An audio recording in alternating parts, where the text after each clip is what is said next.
नमस्कार साथियों, मैं कृष्णा आनंद सिंह और आप देख रहे हैं YouTube channel education portal Krishna. आज हम लोग बिहार के जो नियोजित शिक्षक हैं उनकी सैलरी अर्थात जो 15% की वृद्धि हुई है उसी से संबंधित बात करने वाले हैं।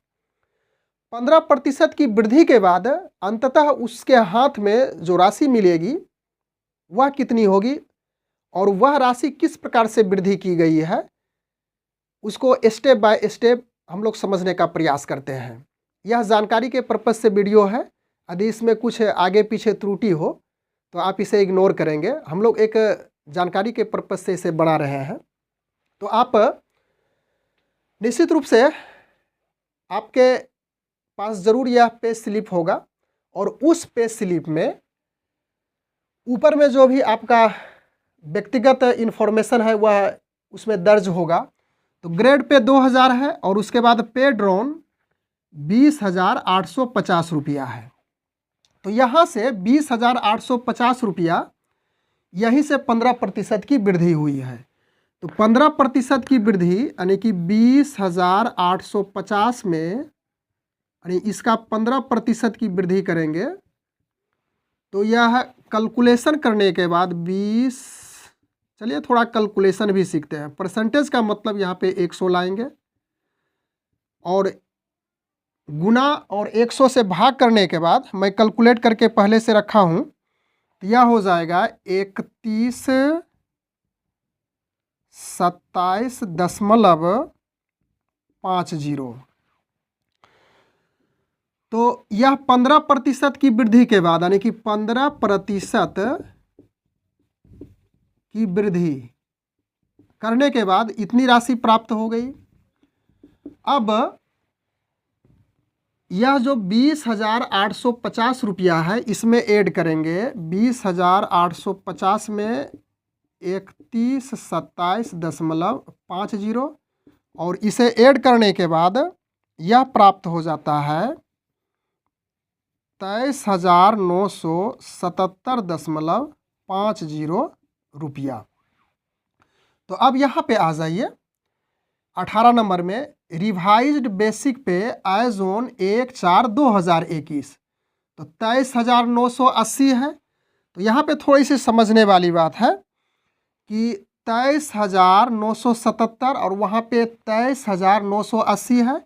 इसे राउंड फिगर में यदि लिखें तो 23,980 रुपया लिखना उपयुक्त होगा। इसको लिख देंगे राउंड फिगर, क्योंकि ऐसा जो पे इंडेक्स है उसके अनुसार से आगे पीछे करके इसके राउंड फिगर में लिखा जाता है।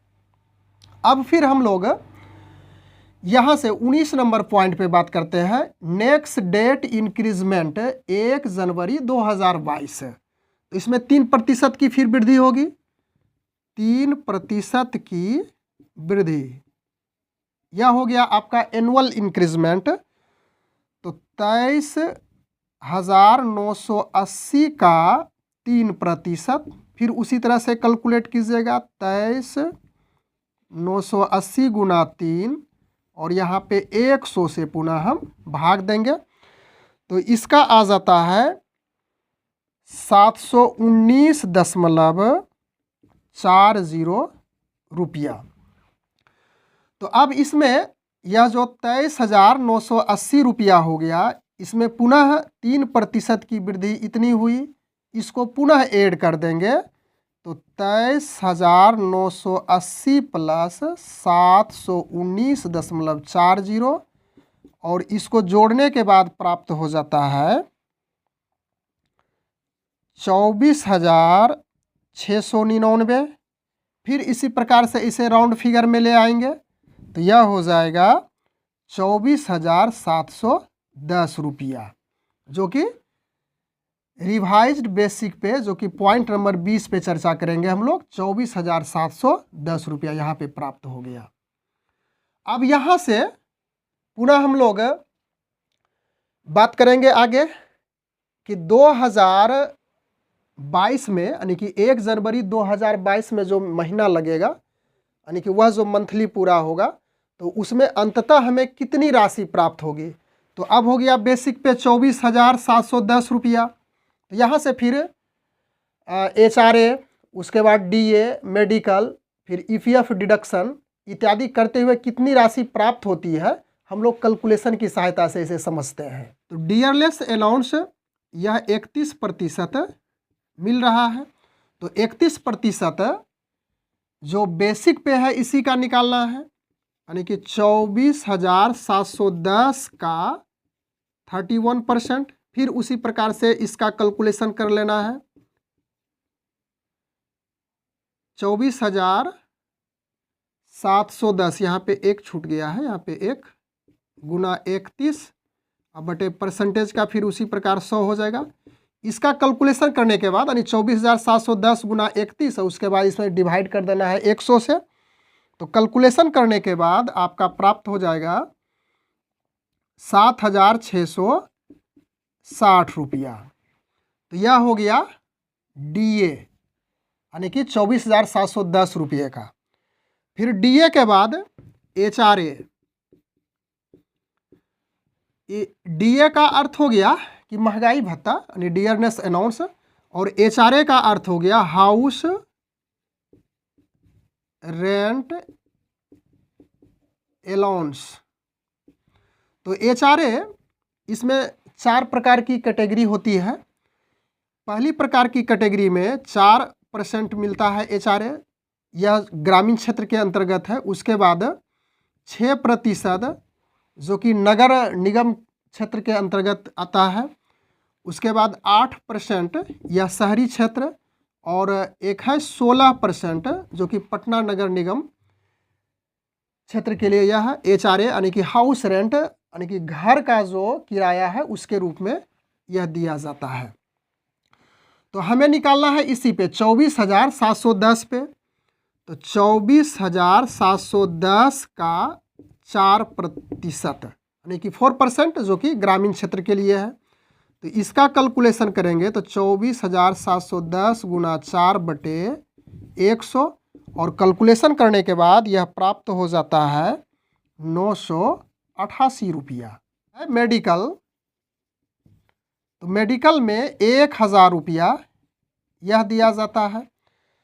तो इस प्रकार से देखा जाए तो टोटल यदि हम ऐड करें, अब यहाँ पर है रिवाइज्ड बेसिक पे 24,710, उसके बाद प्लस करना है 7,660, फिर उसके बाद एचआरए है यहाँ पे 988 रुपया, तो 988 रुपया।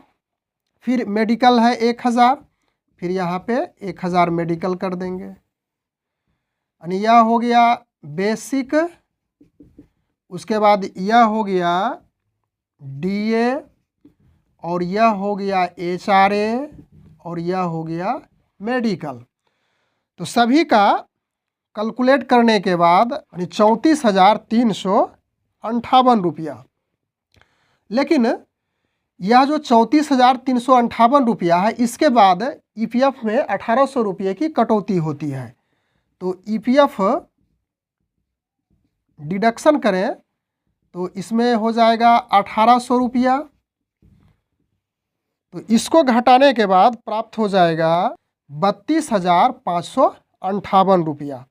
और यह जो 32,558 रुपया हुआ, यह आपके हाथ में होगा, यानी कैश इन हैंड। तो इस प्रकार से यदि आपका बेसिक पे भिन्न हो, अलग हो, तो सेम वहाँ पे 24,710 के स्थान पे हम यहाँ पे जो बेसिक पे है उतना रखेंगे, और प्रोसेस सारा इसी तरह से करने के बाद जो लास्ट में ईपीएफ की कटौती होने के बाद जो आपके अंततः राशि बचती है वही पैसा आपके हाथ में होगी। Thanks for watching, good bye.